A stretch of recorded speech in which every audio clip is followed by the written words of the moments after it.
ఆంధ్రప్రదేశ్ రాష్ట్ర రాజకీయాలు చాలా ఆసక్తికరంగా మారుతున్నాయి. ఇప్పటికే అధికారంలోకి వచ్చిన కూటమి ప్రభుత్వం తమ కార్యకర్తలపై దాడులు చేస్తున్నారని చెప్పేసి మాజీ ఆంధ్రప్రదేశ్ ముఖ్యమంత్రి వైఎస్ఆర్సీపీ అధినేత వైఎస్ జగన్మోహన్ రెడ్డి కూటమిపై ఫైర్ అవుతూ ఢిల్లీలో ధర్నా సైతం చేయడం జరిగింది. అయితే ఈ మొత్తం జగన్మోహన్ రెడ్డి నాటకమని, వైఎస్ఆర్సీపీ కార్యకర్తలపై ఎలాంటి దాడులు జరగడం లేదని, కావాలని జగన్మోహన్ రెడ్డి ఒక స్క్రిప్ట్ తయారు చేసి ఆ స్క్రిప్ట్ ను ఫాలో అవుతున్నాడని చెప్పేసి ఏపీ కాంగ్రెస్ పార్టీ అధ్యక్షురాలు వైఎస్ షర్మిల సంచలన ఆరోపణలు చేశారు. ఢిల్లీలో వైఎస్ జగన్మోహన్ రెడ్డి ధర్నా చేయడంతో ఒక్కసారిగా ధర్నా హిట్ అయింది అని వైఎస్ఆర్సీపీ కార్యకర్తలు ఒక రోజు కూడా సంతోషపడక ముందే వైఎస్ షర్మిల సీన్ లోకి ఎంటర్ అయిపోయి నిజాలు మొత్తం బయట పెట్టడంతో ఒక్కసారిగా వైఎస్ జగన్మోహన్ రెడ్డి గారి ధర్నా ఫ్లాప్ అయిందని చెప్పవచ్చు.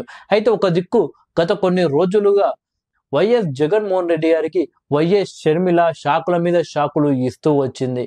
అసెంబ్లీ ఎన్నికల్లో వైఎస్ జగన్మోహన్ రెడ్డి ఓడిపోవడంలో వైఎస్ షర్మిలది కూడా కీలక పాత్ర అని చెప్పవచ్చు.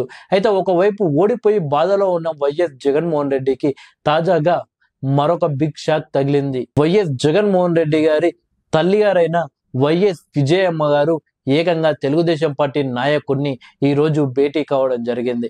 ఆయన ఎవరో కాదు, తాడిపత్రి మున్సిపల్ చైర్మన్ అయినటువంటి జేసీ ప్రభాకర్ రెడ్డి గారిని ఈ రోజు విజయమ్మ భేటీ కావడం జరిగింది. దీంతో విజయమ్మ తెలుగుదేశం పార్టీలో చేరబోతుంది అని కొన్ని వార్తలు అయితే సోషల్ మీడియాలో వైరల్ గా మారాయి. అయితే దీంట్లో నిజమెంతో అబద్ధమెంతో కానీ, ఎందుకంటే వైఎస్ జగన్మోహన్ రెడ్డి గారు ఒక పార్టీకి అధినేత, అది కూడా రాష్ట్ర మాజీ ముఖ్యమంత్రి. మరోవైపు కాంగ్రెస్ పార్టీ అధ్యక్షురాలుగా వైఎస్ షర్మిల గారు ఉన్నారు. ఉంటే కాంగ్రెస్ పార్టీలో ఉండాలి లేదా వైఎస్ఆర్సీపీలో ఉండాలి, కానీ టీడీపీలో ఎలా చేరుతుంది అని కొందరైతే ప్రశ్నిస్తున్నారు. అయితే జేసీ ప్రభాకర్ రెడ్డి మాత్రం కేవలం మర్యాద పూర్వకంగానే వైఎస్ విజయమ్మని కలిశాను, ఆమె మీదున్న అభిమానంతో కలిశాను అని ఆయన అయితే చెబుతున్నారు. ఇందులో ఎలాంటి రాజకీయాలకు సంబంధించిన విషయాలు కానీ, దానికి సంబంధించిన భేటీ ఏమాత్రం కాదు అని ఆయన చెప్తున్నారు. నిజానికి వైఎస్ రాజశేఖర రెడ్డి గారు ముఖ్యమంత్రిగా ఉన్న సందర్భంలో జేసీ ఫ్యామిలీ కాంగ్రెస్ పార్టీలో ఉన్నది. వైఎస్ఆర్ క్యాబినెట్ లో జేసీ దివాకర్ రెడ్డి మంత్రిగా కూడా పనిచేశారు.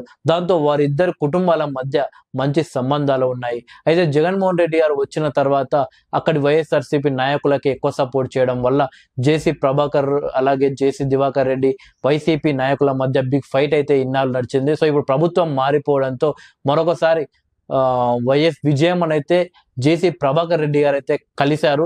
సో ఆమె ఆరోగ్యం ఎలా ఉందని తెలుసుకోవడానికి కలిశానని ఆయన చెప్తున్నప్పటికీ సోషల్ మీడియాలో మాత్రం పెద్ద ఎత్తున ఇక లక్ష్మీపార్వతి లాగే విజయమ్మ గారు కూడా వైఎస్ జగన్మోహన్ రెడ్డికి వ్యతిరేకంగా టీడీపీలో చేరబోతున్నారని సోషల్ మీడియాలో వైరల్ అవుతున్నాయి. సో ఇవైతే నిజమని నేను అనుకోవడం లేదు. చూడాలి మరి రాజకీయాల్లో ఏమన్నా జరగవచ్చు, కాబట్టి చూద్దాం ఏం జరగబోతుందో.